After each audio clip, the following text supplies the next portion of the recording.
तर म्हणून मी आदित्य घेतला परिचय महापुरुषांना वंदनाचा।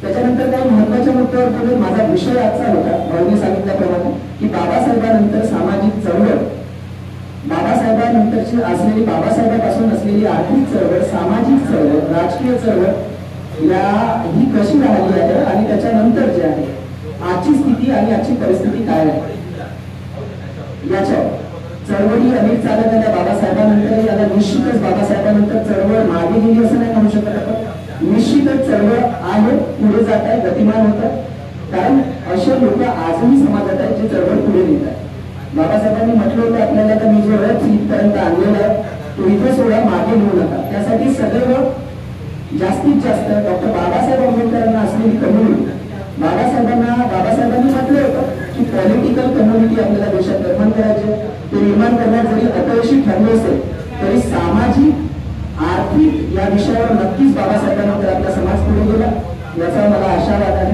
आणि मी असं समजतो की आपण कोणत्याही अजेंड्यावर एकत्र नसलो तरी सामाजिक अजेंड्यावर मात्र एकत्र आहोत। जेव्हा आपण विकास दिंडी कर्ती सरांचं जे UPSC वर बोलतात आणि मोठी अकॅडमी चालवतात, तर त्यांनी असं म्हटलं होतं की जेव्हा गांधीजींचा, म्हणजे गांधीजींबद्दल विनम्रता तेवढाच आहे, आदर तेवढाच आहे, पण गांधीजींचा कदाचित हात तुटला, पुतळा पडला तर संपूर्ण देश बंद होईल, कदाचित लोकांना माहीत सुद्धा नाही, लोकांना वाटेल की यार तुटलं असेल।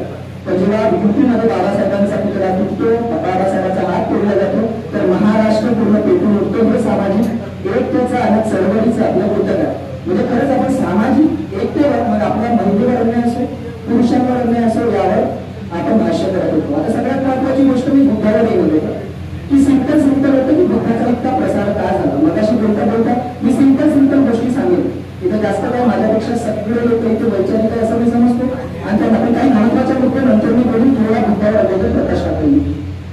तर बुद्ध आता ज्या माझ्या मित्रांनी, माझ्या बहिणींना जे शेवटच्या दोघांनी कोटेशन म्हटले ते एकदम सुंदर होतं, जे मला शिकण्यासारखं होतं आतापर्यंत। बाकी सगळ्या गोष्टी, एखादी गोष्ट करण्यातून चमत्कारिक वाटू शकते आपल्याला,